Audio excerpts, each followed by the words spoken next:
evening, comrades. Driftglass and Bluegill not here today due to very important meeting with superiors. I'm very good friend and completely trustworthy friend of pod, Ivan Smith, who will today be talking to you about many American things. Honored and completely trustworthy guests today may include close personal friend Glenn Greenwald. Yeah, Glenn Greenwald. Close personal friend Matt Taibbi. Close personal friend Jimmy Dore. And, of course, close personal friend Senator Ron Johnson. But first, gourmet spitting guidelines. If you can afford 40,000 American dollars for traditional 12th century American beverage, you should pay us $40,000 American dollars for the episode. That is all. Show begins now.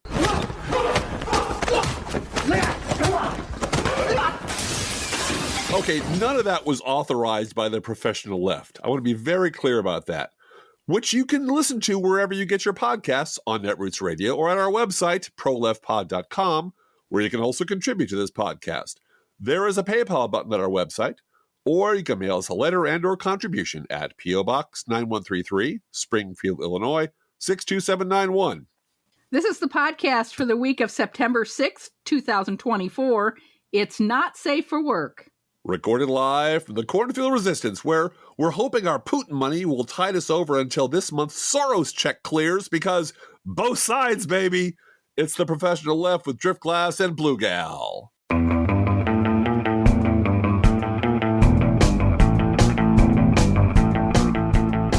Hi, Bluegal. How you doing? Given that we're not making $100,000 for this episode. Really. About half that, I think, for this episode. No. About half that. No. Combined for all of our income streams, including your City of Chicago pension. Yes, everything. We do not make that in a year. Everything. Not even close. Everything. Nope. Crooks and liars, all of it. Yeah. Me busking on the street, doing voiceover work for cartoons. And here is one of the stupidest people on the webs. Yeah. Tim Pool making $100,000 an episode and thinking, well, I'm worth it. I'm very talented. I guess my production company thinks this is good. I guess the market values me that much. Yeah. Uh-huh. What does friend Batocchio always say, Bluegal? Team Evil pays well. Team Evil pays really well. Yeah. And we've all known this, not this specific money trail, but for decades. Oh, yeah. You and I have talked about how if we really wanted the Koch brothers just to buy our health insurance for us. Yeah, flip. But the question has always been whether it's the Weekly Standard or the Federalist or anybody, where the fuck is all this money coming from? Where the hell? Well, we found out this week, didn't we? Yeah, we found out a big chunk. I mean, and honestly, whether it's Putin or Peter Thiel, which one's worse in the end? Which one really is worse? That's a wash in my book. I don't know, and I don't care. It's all dirty money. So we're going to talk a little bit about another sound, Driftglass, that you're probably hearing throughout the media all around you these days. All around you.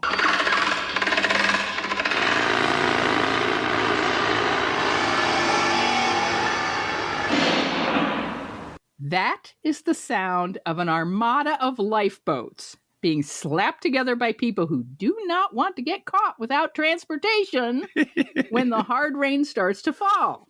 Uh-huh. Now, you might recognize that as a reference to Noah and the ark, and that's in the Old Testament. Here's a quote from the New Testament because, again, both sides. This is from Luke 12. There is nothing concealed that will not be revealed, nor secret that will not be known. Therefore, whatever you have said in the darkness will be heard in the light, and what you have whispered behind closed doors will be proclaimed on the housetops. Yeah. Speaking of lifeboats, this week found Donald Trump desperately trying to flip-flop his way to a winning message on abortion? Abortion? Are you kidding? Okay, go for it, Donald. Abortions for all. Very well. No abortions for anyone. Abortions for some, miniature American flags for others. Now, this isn't really surprising considering that Trump is now also trying to out IVF Planned Parenthood by throwing around wild promises. This is from the Associated Press. Quote, Trump calls for universal coverage of IVF treatment with no specifics on how his plan would work. I'm announcing today in a major statement that under the Trump administration, your government will pay for, or your insurance company will be mandated to pay for, all costs associated with IVF treatment, he said at an event in Michigan. Because we want more babies, to put it nicely, because, he's a weirdo. IVF treatments are notoriously expensive and can cost tens of thousands of dollars for a single round. Many women require multiple rounds, and there's no guarantee of success, unquote. Trump's going to make IVF free, and Mexico will pay for it with tariffs. And he actually said today in what was supposed to be a policy directive. Yeah. That, how will you pay for this horrible price of childcare that everyone free childcare for everybody. Sure. He said tariffs. Tariffs are magic, Blue Gal. Yeah. They're just magical. He doesn't understand. But the important thing is his idiot followers don't understand what that means. And that's all that really matters. Mm-hmm. Now, there's no word on how this free medical care would be provided once Trump, repeals Obamacare, which he's still promising to do. Now, probably with his amazing new healthcare system that will give everyone the greatest healthcare coverage ever, cost you just pennies, and was supposed to be ready up to go in 2 weeks. That was 6 years ago. 2 weeks, 6 years ago. Yeah. But honestly, the prize for lifeboat building this week goes to Mike Barnicle, who said this while on the Morning Joe program. Joe, that clip that we showed coming into this segment was 10 years ago. Donald Trump saying that John McCain, was not a war hero, or he was a war hero, but he was captured. He liked people who weren't captured. He has had a grip on the Republican Party ever since then. When that happened, I received a call early in the morning, on the night after he said that, from a fairly prominent Democratic United States senator who said, did you hear what Trump said last night about John McCain? And we both agreed on the phone, and I think a lot of people probably shared the agreement, that his candidacy was done before it ever took off. But it wasn't done. He became president of the United States. So that's what the Republican Party is living with every day since then. And today, we have a damaged, delusional old man who, again, might get reelected to the presidency of the United States. He is that close to it again. How did this happen? How does it happen that a man who speaks the way he speaks, deranged sometimes, delusional sometimes, some of the things he posts on Truth Social, his website, you cannot repeat on American television. You wouldn't repeat the words in front of your children. That's who he is. How did we get here? How did the Republican Party get here?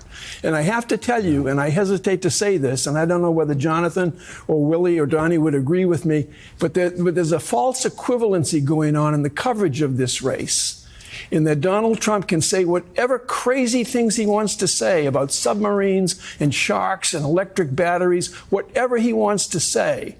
And it's not really covered in the sense that it's covered describing who said it, why he said it, and who the man is. Trump, out of his mind.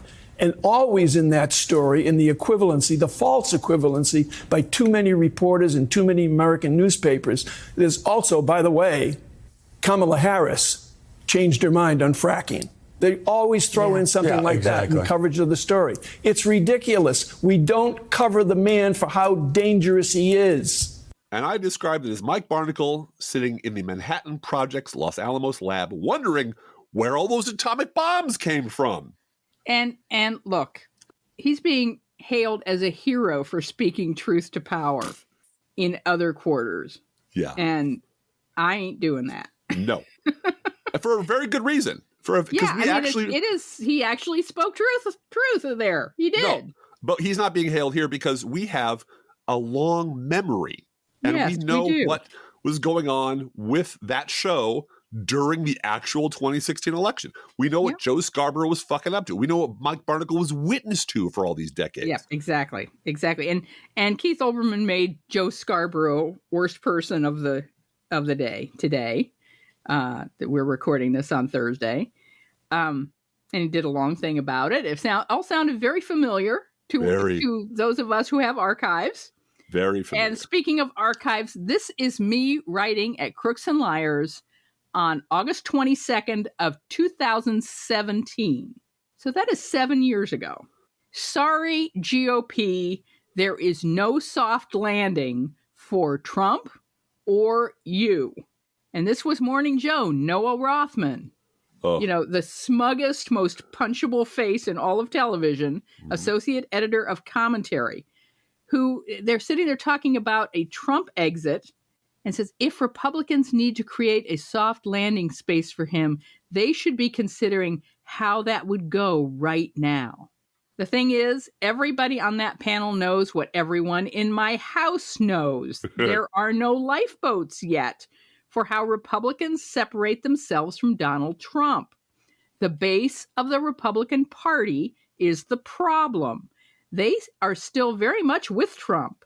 And any Republican officeholder who thinks to distance himself from Donald is likely to pay a heavy price, and not just by being called a cuck on social media. And Donald Trump himself has shown a total willingness to run against a Republican member of Congress, even running ads against Nevada Senator Dean Heller during the Trump Care debacle. Crossing Trump right now is hardly an option for a swing district House member. Remember, this is 7 years ago. Uh-huh. And it's still true.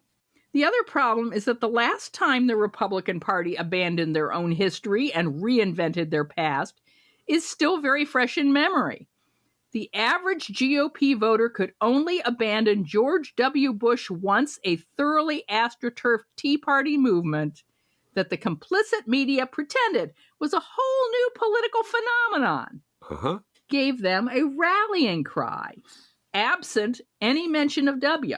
Yeah, and there were like 3 liberal bloggers out there during this time writing, there is no Tea Party. There is no Tea Party. This is all a bunch of fucking Republicans. These are all the same people. And we were drowned under legacy media coverage of this brand new movement that has nothing to do with the Republican Party. We got to interview these people. Wow. And then the rich intellectuals later created No Labels. Right. Which was the same thing as the Tea Party, just with a little New York City polish on it, D.C. polish on it. Bush Republicans, that wasn't us. That was someone else. We never supported him. Joe Scarborough, frequenter of Mar-a-Lago at how many Christmases, host of how many phone interviews, and chummy, we know you can win, Donald, suck-ups, helping Donald with his speech to Congress in late February. Joe Scarborough, you're the one who needs a soft landing away from Trump. And by the way, this is not me from 2017. This is me from 2024. Uh-huh. The way Joe Scarborough has dealt with that is to scream at everybody. Right. Absolutely. And say, I don't support Trump. I've been very hard on Trump, and I'm now a never Trumper. And I'll scream at anybody who goes otherwise. And just deny everything. And when you run the frickin' network, which he basically does, and you control the cameras, and you just exclude anyone who contradicts you, you can get away with it. Who's going to remember the past? Right. All right, back to me at 2017. And it's the same with Republican base voters as it is with their complicit media. Scarborough and his white guy panel almost whispering about how to get rid of Trump and provide him with a soft landing. He's not the one you're worried about. And you're all you white guys on Scarborough's show are still hoping that somehow your president can survive just long enough to sign your rich people tax cuts. Mm-hmm. Who is going to stand behind him with broad grins when he does that? Yeah. All of you assholes. Yeah. Yeah. 100%. And if God forbid he's reelected, yep. The Heritage Foundation is going to run that, and the Republican House is going to run that tax cut, extension of the Trump tax cuts under his nose as fast as they can. Mm-hmm. And then let Democrats impeach him. Go ahead. We don't care. We're That's done. fine. We got we'll what we wanted. President Vance keep our tax cuts in place. Yeah. Who cares? Forever. This is from Dylan Beyer at CNN. This is also from 2016, February 12th, 2016. And this is just embarrassing. This is a long article. This is just an excerpt from it, but this gives you a flavor of what Joe Scarborough and Mika Brzezinski are desperately hoping you forget happened. And Mike Barnicle desperately hope that you don't remember was what was happening in 2016. Headline, Joe Scarborough, Donald Trump friendship, increasing source of discomfort at NBC. Quote, in background discussions, NBC News and MSNBC journalists, reporters, and staffers said there was widespread discomfort at the network over Scarborough's friendship with Trump and his increasingly favorable coverage of the candidate. People don't like that Joe is promoting Trump, said one MSNBC insider. Others describe Scarborough's admiration for Trump as over-the-top and unseemly. In recent weeks, Scarborough has spoken about Trump in increasingly glowing terms, praising him as, quote, a masterful politician, unquote, and defending him against his political opponents and media critics. The Washington Post has noted that Trump has received, quote, a tremendous degree of warmth from the show, unquote, and that his appearance on the show in person and over the phone often feels like a cozy social club. He's a great guy and he has a great show and we have a lot of fun, Trump told Howie Carr, the Boston talk show radio host, in January. Joe's doing well. You know, he's making money for the first time in his life, really making some pretty good money because, you know, that's really literally all Trump cares about. That's how he measures everyone. After the last Republican primary debate on February 6th, Trump was asked by a reporter how he thought the debate had gone. His response, I think I did very well. I mean, Joe Scarborough and everyone is tweeting. But the most notable acknowledgement of Trump and Scarborough's relationship came on the morning after Trump's victory in the New Hampshire primary. In an interview with Morning Joe, the GOP frontrunner told Scarborough-Brzezinski, you guys have been supporters and I really appreciate it, unquote. That was February 2016. By October of 2016, because Donald Trump is an asshole and he threatened to out Mika Brzezinski's extramarital affair with Joe Scarborough and basically blackmail him into shutting his mouth and staying in line, they had fallen out a little bit. And suddenly there was this on-air slap fight with Joe Scarborough and Brzezinski on one side and Bill Kristol on the other. Remember, this is October 2016. And Trump and Scarborough were temporarily on the outs, and each side was desperately trying to blame the other for the Republican Party being deranged enough to nominate Donald Trump. What should Republicans say? He's going to be a failed fluke presidential candidate. What should Republicans say? He should be ignored on election night, and Republicans need to say that. Wait, and especially, yes, he won the nomination in a fluky way. And nominated A fluky him. way. Not a fluke. Well, I hope it was a fluke. He beat like 16 people. He did, and that's because unfortunate. The Republican Party nominated him. I agree, and some Republicans have refused to support him, and he's going to lose the general election. Fluke. And well, I think it was a fluke in some ways, and in other ways he tapped into some deep anxieties. I mean, he got a minority of the vote. A fluke is something he got a minority of the vote. Okay, fine. You can blame the Republican Party. Should feel bad.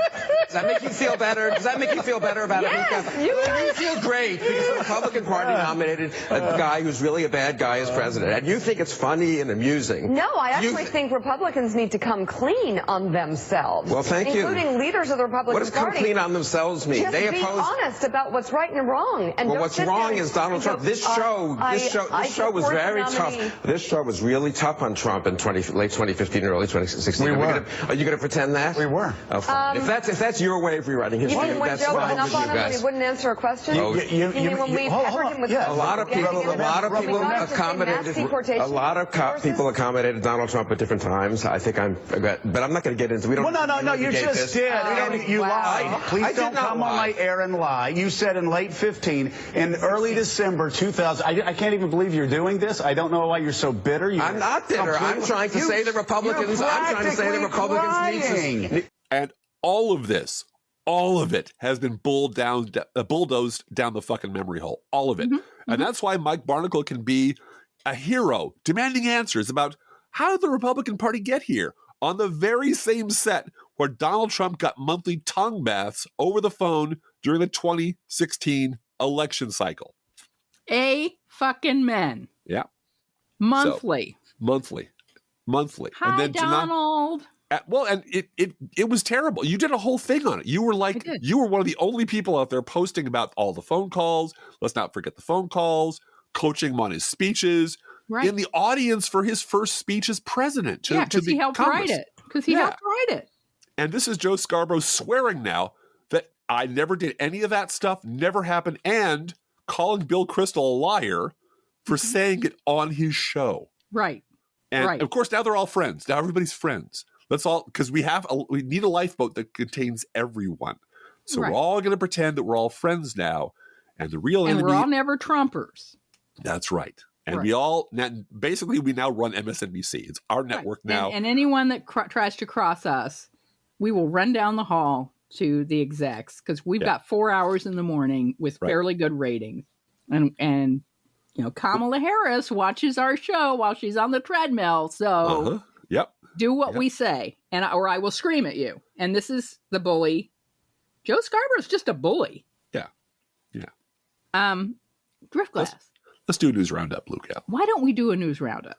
You want me to do it in Russian voice or American voice? No, I don't think so. You want me to do it as Bill Because Clinton? we're not paid enough to do it in Russian voice, Driftglass. That's true. The Bidening continues. The Biden administration accused Putin of orchestrating a campaign to influence the 2024 U.S. presidential election, help Trump win, and erode international support for Ukraine. But I thought it was a Russia hoax, Driftglass. Russia. Well, Russia. The Justice Department indicted 2 Russian media executives and seized 32 web domains that it said were part of a broad, ongoing effort by the Russian government to spread propaganda. The 2 employees of RT, a Russian state-controlled media outlet, covertly funded a Tennessee-based company with nearly $10 million to publish and disseminate content deemed favorable to the Russian government on social media. CNN has independently confirmed the Russia-funded U.S. media company that paid American right-wing social media stars is Tenet Media, based in Tennessee. Some very big conservative media names are involved in this, like Tim Pool, Benny Johnson, and Tucker Carlson, and maybe even Glenn Beck. Yeah. And who, all thought they were just worth $100,000 an episode. Right. They just, that's my value. The market has valued me. And in a very Russian fashion, they are burning everything behind them as they retreat. So, way to go, guys. Way to go. And this is a very big story. And it will be a very big story next week, only if we continue to insist. You can see signs of panic sprinkled throughout conservative world right now with the Trump campaign's 2 chairmen or the 2 executives in charge telling the staff, no one is allowed to talk to the press without authorization. And that has already been leaked by a member of the campaign. And everyone in that campaign, that is a den of vipers. They're all out for themselves. Yeah. Well, and you can expect them to start screaming about George Soros at the top of their lungs. Oh, yeah. Because the only defense you have against this sort of thing is to invent a both sides do it trope. And an evil Jew. Yeah. Right. Conspiracy. Yeah. Meanwhile, down in Georgia, officials were very shy about using the term AR-15 at the latest press conference about the latest AR-15 school shooting where 4 people died this week. Yeah, they didn't want to use the term AR-15 at their press conference where an AR-15 killed 4 kids. Yeah, because that would politicize it, I guess. Guess what's not going away, Driftglass? Arlington National Cemetery Gate. Yeah. Once again, Trump is changing his story faster than his meathead followers can keep up, which is leaving them angry and confused because it's about the military, and a whole lot of them are veterans. Yeah. Well, first the story was, this lady was out of line. We had permission to do it. Then it was this mental lady. And she's mental. Now it would never happen. Well, and then it was the families invited me. And then one of the families of someone buried there said this is deeply offensive. Yeah. And now it's just nothing ever happened there. It's all an illusion. Except for my ad that is still out there that people can see of me standing at Arlington campaigning. Yeah. Well, this all comes down to cornered rats trying to change their story so fast that nobody can keep up with it. Their own people can't keep up with it. Yeah. And in that spirit, Trump now says, I lost the 2020 thing.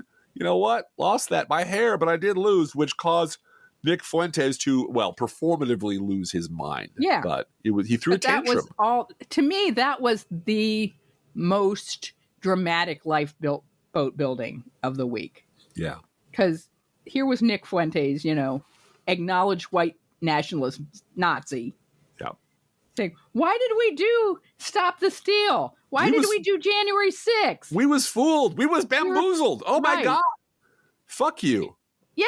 And all of he you knew. Everybody on the right knew. This was a fundraising op. Right. This was a fundraising op. This was to bullshit the rubes.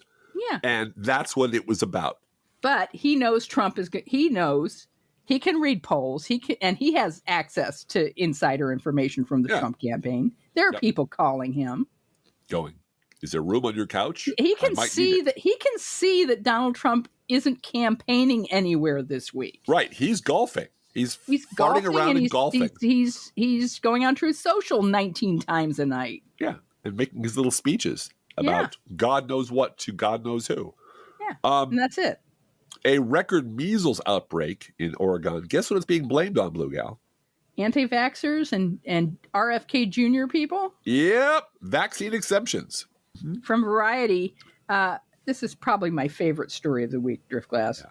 Meghan McCain rejected Dancing with the Stars 3 times because I want to run for office at some point and I don't want to publicly humiliate myself.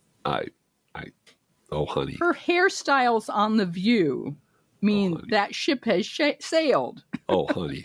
That ship sailed and it sank and it's been turned into coral reefs. That's gone. Yep. You know, look at who you're married to. Look at what you're married to and tell me that ship is still a viable source of transportation. In unearthed video, J.D. Vance attacks women who, quote, can't have kids because they, quote, passed the biological period when it was possible and are miserable people who have no real value system and struggle to find meaning. Yes, J.D. Vance said all that shit, and nobody vetted this shit. Nobody checked into his past. And honestly, there's so much shit coming out about Vance that we've lost track about whether this is from this week's unearthed video of Vance saying horrible things or last week's video of Vance saying horrible things or yesterday's video. It's just a cascade of glorious awfulness from the mouth of the vice presidential candidate for the Republican Party. Going back to the McCain family for just a minute, Jimmy McCain, who I believe is Meghan's brother, switched parties this week. He did. Yep. Respect. Yep. Didn't say he was an independent. Registered as a Democrat. Didn't say I'm politically homeless. Didn't say I'm an independent. Yeah, didn't waffle and quaffle and go back and forth. Yeah. No. He said, I'm switching parties. I'm registering as a Democrat and I'm supporting Kamala Harris because Donald Trump has disgraced himself with, particularly Arlington was one of the straws. Yeah. And switch parties. I got a lot of respect for that. And I do want to mention, as a brief aside, the Liz Cheney endorsement this week. Yeah. Tell me what you think about that. The reason we're not mentioning it very highly is that it won't make a micron of difference. No. At all. She's lost anybody who would have listened to her. Yeah. Anybody who would have listened to her, any Republican who would have grown opposable thumbs and climbed down on the stupid tree. It is porn for liberals to feel like, even Liz Cheney says, great. And of course, she's getting a hero's welcome at the Bulwark because Liz Cheney finally did the thing. It won't make any difference because there aren't any people left in the Republican Party that would appeal to. There's not one. Is she hoping to be ambassador to Saudi Arabia? Well, Dubai. This is what I'm wondering. Now, because if you remember back in 2020, the Lincoln Project ad blitz didn't move the needle one bit. Right. At all. Right. But after the election, it's like, you know what? We basically won the election for the Democrats. We basically did. And because they have this big fucking microphone that liberals gave them, they were able to sort of prance around and say, look what we did. Look what we did.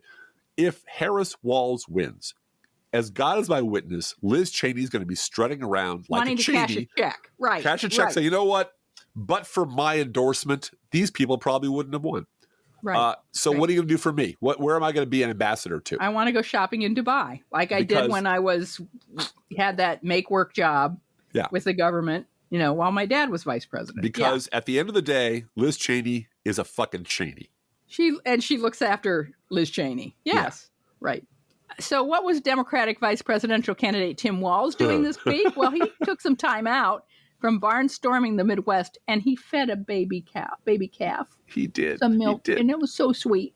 But he also trolled J.D. Vance by buying donuts like a normal human person. Yeah, I don't have the audio, but apparently he said, "Hey, look at me buying donuts."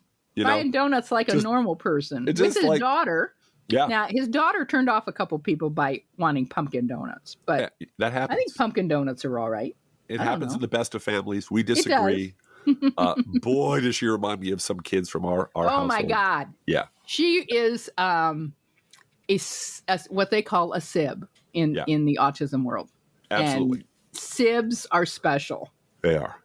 Yeah. They got skills. And they got mad skills. And they're wonderful. And patience. And then they turn vegetarian or vegan and have their own that's fine. Intensities. They have their own intensities, Driftglass. They do. And they're sincere and they're earnest. Absolutely. And they want the world to be a better place, and they want people to get out of their way while they help make it that way. Did I tell you, Driftglass, that middle child might be invited back to the public defender? Public defender's office for Christmas. Yeah. Ho, ho, ho. I'm like, this is your senior year in college, and you're going to spend Christmas break going to jails? They like me there, Mom. I couldn't be more proud.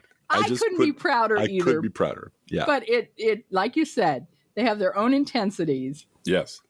And this is where they're at. And as you have told me many times, you raised that child. Yeah. Yeah. And Mom, it was a job that needed doing, Yeah. Okay. All right. Now, we're going to do a different thing on this campaign season podcast news roundup, because we're going to talk about actual policy stuff. Mm-hmm. We should have a special thing called actual policy stuff. Actual policy stuff. This is, guess which party, Blue Gal? Guess which party? Yeah. This is the headline in the New York Times. Companies are using algorithms to collude on prices. Laws need updating to stop it. This is from Peter Coy in the New York Times. This week, I interviewed Senator Amy Klobuchar, Democrat of Minnesota, about her Preventing Algorithmic Collusion Act. If you don't know what algorithmic collusion is, it's time to get educated, because you could be its next victim. Algorithmic confusion is where companies illegally coordinate to raise prices through an algorithm that they supply their data to. There's no explicit or even wink and nod agreement among the competitors, the usual standard for collusion. Instead, each company has its own contract with the algorithm provider. So a third-party thing. The provider uses the company's data to make pricing recommendations that make them all richer at the expense of their customers. Algorithmic collusion made the headlines this month when Vice President Kamala Harris vowed to crack down, should she be elected, on corporate landlords that use price-setting software to jack up rents. Last week, the Justice Department sued RealPage, charging that the company, which uses an algorithm powered by artificial intelligence to help landlords set rental rates, referred to its products as, quote, driving every possible opportunity to increase price, unquote. I'm sure this will be very unpopular with people trying to buy houses, Blue Gal. They're just going to hate it. Yeah. Article goes on. Klobuchar introduced her bill in February. She told me she worries that you can see this going economy-wide, extending into more and more businesses. Last year, for example, the Justice Department sued AgriStats for, it claimed, organizing and managing anti-competitive information exchanges among processors of broiler chicken, pork, and turkey. This year, the Times found that Multiplan, a data analytics firm, was working with big health insurers to lower reimbursement for out-of-network spending, unquote. And so anyone going to them to do comparison price shopping, right?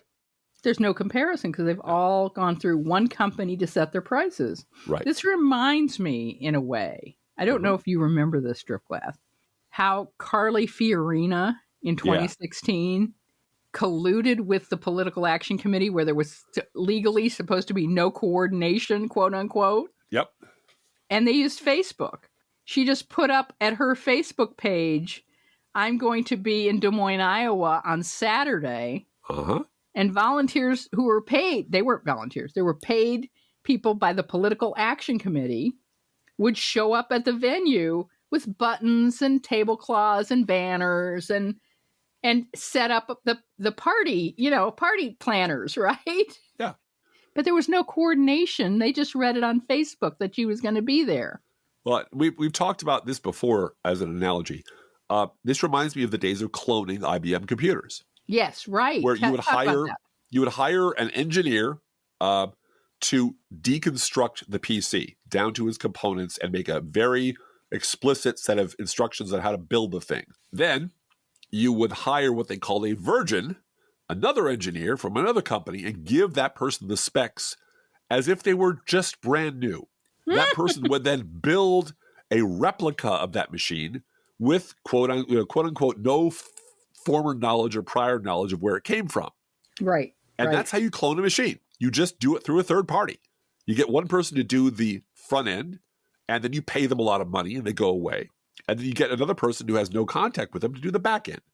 And that's all they're doing here, a version of that. They're using a third party, so they're keeping their hands clean, but that third party is the one that provides all of them with all the algorithmic data pricing they need. Right. Yep. The data they need as to what their prices should be to make them as high as possible. And it ought to be illegal. It ought to be illegal. And there's only one party you can elect to make it illegal. Yep. All the way down. Blue, all the way down. Attorney generals, all the way down. You know, prosecuting attorney in your little county. Make sure it's a Democrat. The public defender's office. Make sure that there's a middle child in your public defender's office. Make sure you have a middle child in your public defender's office. You probably do. You probably do. All right. Eric Erickson. This is him in two instances that are 3 hours apart, Driftglass. Yeah. First up, Erickson said, Kamala Harris is an authoritarian who hates free speech. Because he's an asshole. He's just an asshole. 3 hours later, there's another person named Eric Erickson who is actually the same person who said, quote, didn't expect Tucker Carlson to become an outlet for Nazi apologetics, but here we are. Yeah, one of those statements is true. One of them is bullshit. And Eric Erickson's like... Well, and that framing of it as cutesy. Yeah. But I guess here we are. Making Tucker Carlson's crime against media and journalism and being a propagandist for the worst people on earth. Yeah. Well, here we are. Well, and Erickson, I think, went on in that quote to say something like, well, I never paid much attention to Tucker Carlson or watched his show or anything. You know, that was all going on over there. I never listened to Rush Limbaugh. I don't know what he's never saying. liked the tweets either. Never liked the tweets. I never liked the tweets. Yeah. This is also in Eric Erickson news. This is from friend of the pod, Joan Walsh, in The Nation. Headline, the most cowardly Republicans are all quietly hoping Trump loses. Quote, the real problem with the Trump loses scenario is that it relies on rejection of by actual voters, and getting the MAGA faithful to turn their backs on him is likely a lost cause, which we have said on this podcast 1,000,000 times. Back to Joan. Conservative commentator Eric Erickson is not the sharpest knife in the drawer. I'm okay with being the object of scorn from morons in his bio on the site I still call Twitter. Every once in a while, though, he comes up with an interesting observation. Last week, he tweeted about having an increasing number of private conversations with Republicans who are secretly hoping former President Donald Trump loses this November, unquote. And it is wild to me, although not unexpected or unexplainable, but wild how consistently conservative pundits get away with making predictions based on pretending the Republican base just doesn't exist. Yeah, right.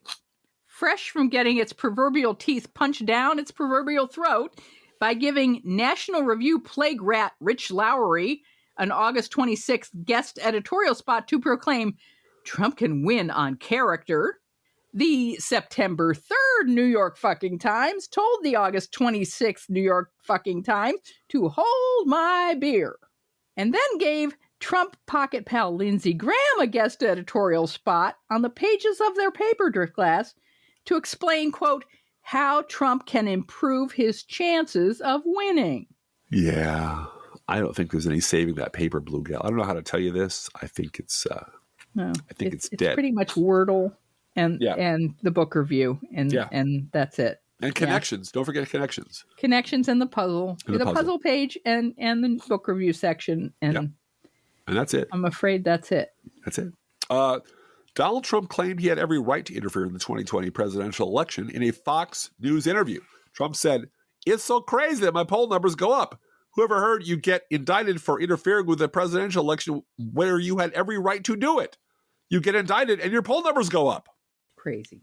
A nonpartisan watchdog group, Citizens for Responsibility and Ethics in Washington, or CREW, asked the 11th Circuit Court of Appeals in an amicus brief to remove Judge Eileen Cannon from Trump's classified documents case, arguing she's taken many efforts to undermine and derail the prosecution of this case. She sure has. Yep. Yeah. You don't get to pick your own judges. And you wanted me to read local news. This is the Freedom from Religion Foundation asking for the removal of an unconstitutional 10 Commandments display at the Jefferson County, Illinois courthouse.